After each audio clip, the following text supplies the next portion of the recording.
Kamu mengajariku cinta melalui serangkaian kata yang kaya akan makna. Kamu pula yang mengajariku bahwa patah hati benar-benar sakit rasanya. Jawaban itu, Rauf belum menjawab pertanyaan Ana. Mata gadis itu masih sayu menatap Rauf, sedang yang ditatap malah melihat lurus ke depan. Ilalang telah tumbuh di sana. Syifa bahkan tidak bisa menebak apa yang akan menjadi jawaban Rauf, suaminya. Rembulan di malam yang temaram menerangi percakapan mereka berdua, membuat hati Syifa seperti diremas-remas. Wajahnya sempat menengadah ke bulan, membuat air matanya mengalir melewati pipi. Dia seperti berjalan di antara kebun yang penuh dengan duri, berkali-kali tertusuk, perih sekali rasanya. Namun dia juga tidak bisa berhenti untuk berjalan melewatinya. Pekatnya malam dengan semilir angin yang merasuk sampai ke dada sesaknya. Gadis itu menangis dalam hati. Jemarinya meremas kuat-kuat gamis yang dipakai. Apa artinya semua ini? Mengapa dunia sedetik saja tak pernah berpihak kepadaku? Apakah semesta akan membiarkan seorang gadis sepertiku patah hati menangisi cinta? Hei, mengapa cinta begitu menyesakkan dada? Perempuan itu mengusap pipi beberapa kali, kemudian tangannya beralih meremas kuat-kuat gamis. Dia berharap dengan meremas jari, sakit hatinya bisa sedikit mereda. Apakah kamu menyukaiku? Ulang Ana. Sesak sekali dada Syifa. Selama ini, dia mengira jika adiknya sudah melupakan suaminya. Nyatanya, Ana masih meminta penjelasan tentang bagaimana rasa Rauf kepadanya. Jika Rauf berkata iya, bagaimana kisah romantis mereka kemarin? Padahal dia baru saja merasakan curahan cinta Rauf. Mengapa cobaan datang begitu saja? Bagaimana jika Rauf masih mencintai Ana? Ya Allah, katanya melirih dalam hati. Dadanya sesak tiada terkira. Apalagi saat melihat Rauf yang kini beralih menatap wajah Ana di bawah sinar rembulan yang remang-remang. Apa yang akan dikatakan Rauf? Dadanya bergetar hebat, tangan kanannya memegang dada karena debaran yang begitu kuat. Sedang tangan kirinya berusaha menyeka air mata. Mata Syifa meredup. Rauf tersenyum ke arah Ana. Dia menatap wajah Ana yang bersinar di bawah rembulan malam. Syifa termangu, senyum itu senyum penuh cinta.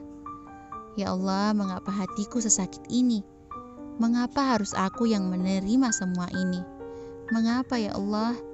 Matanya kian berat. Dia tak akan mendengar jawaban Rauf. Dia lebih baik pergi dari sana dan... Ya, aku menyukaimu. Dek. Langkah kakinya terhenti beberapa detik. Saat itu rasanya badannya ngilu semua. Dadanya hancur seperti dipukul palu hingga remuk. Apa yang dia takutkan akhirnya terjadi. Dengan berjalan tergesa dia ke kamar, menghapus air mata agar tidak terlalu kentara. Di sana masih ada 3 lelaki itu. Untung saja tidak melihat wajahnya yang barusan menangis. Saat sampai ke kamar, dia menutup pintu menghela napas pelan. Dadanya benar-benar bergemuruh. Dia kembali menengadah saat kemudian pintu diketuk pelan. Rauf datang dengan senyum manis yang barangkali senyuman palsu. Sudah malam kok belum tidur sayang? Tanyanya lembut.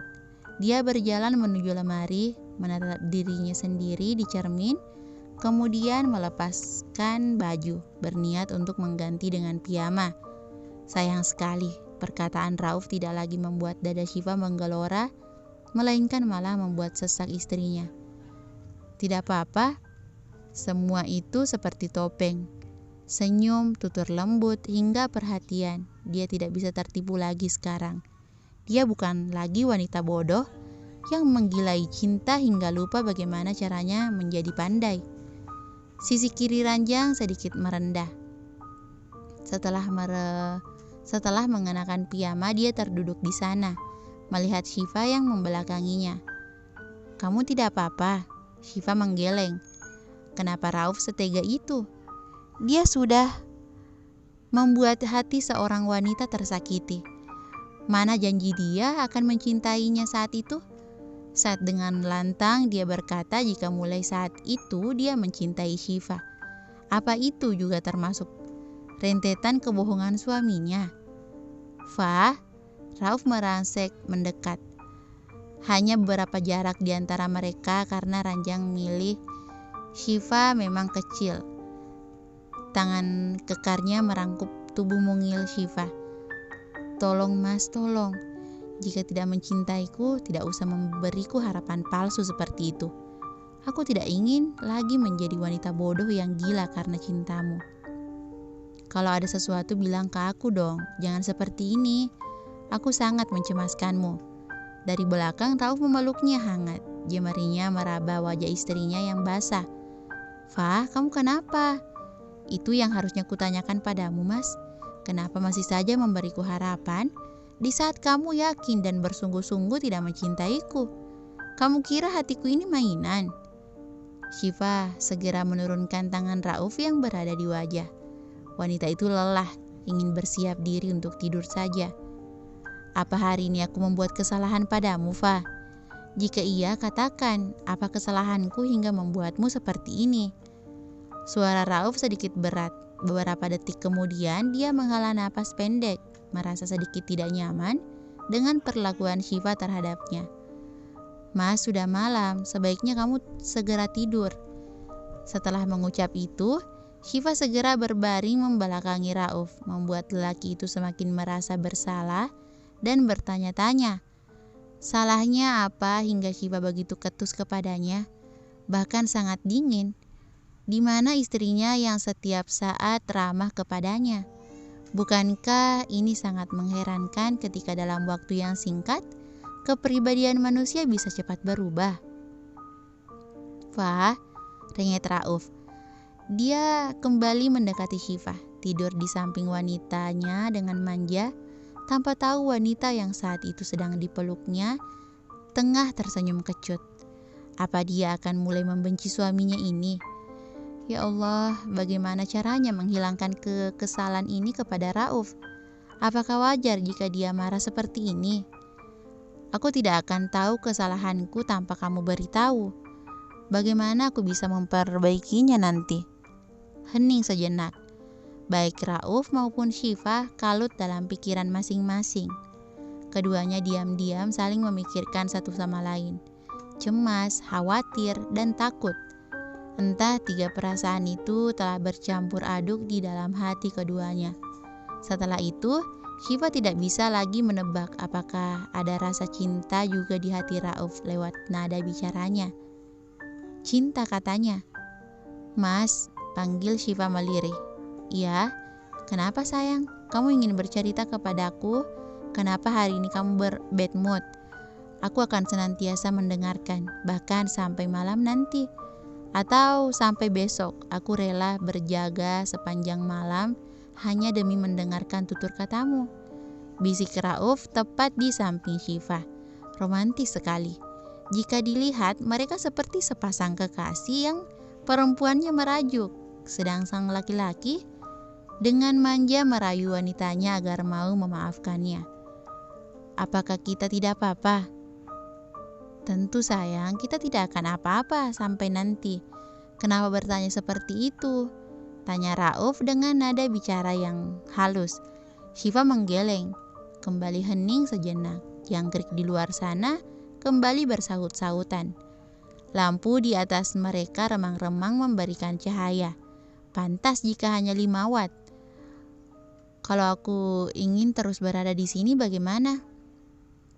Maksudnya? Tidak pulang ke rumahmu? Rauf menarik selimut kemudian menyelimuti istrinya. Sungguh perlakuan Rauf seperti ini tidak akan membuat istrinya curiga jika dia masih mencintai gadis lain selain Syifa. Entah itu tadi untung atau musibah, wanita itu malah mendengar langsung pengakuan cinta dari suaminya sendiri. Apa dia terlalu percaya diri menanggapi Rauf sedemikian rupa? Memangnya ada apa? Kamu takut dengan papa? Syifa menggeleng. tidak suka sama dekornya. Nanti aku bisa mendekorasi ulang sesuai keinginanmu. Lagi-lagi wanitanya menggeleng. Apa cinta Rauf selama ini seperti topeng? Lalu apa? Membuat rumah baru? Sebenarnya aku bisa, tapi karena aku anak tunggal, jadi aku harus menjaga papa. Otomatis aku harus serumah dengan pa. Perkataan Rauf terpotong saat melihat Syifa lagi-lagi menggeleng. Jika itu maumu tidak apa-apa, aku juga akan tinggal di sini, katanya dengan tersenyum. Dia mengecup lembut pipi sang istri. Menurutmu apakah Ana akan kerasan tinggal di rumah suaminya? Rauf diam. Syifa segera berbalik dan menatap Rauf yang mukanya tampak terkejut. Ya, jika Allah menghendaki mereka akan baik-baik saja. Mata Syifa menatap lekat-lekat manik mata Rauf yang berwarna hitam. Mencoba memastikan apakah ada kebohongan di sana. Apakah kamu masih menyukai Ana, Mas? Bersambung.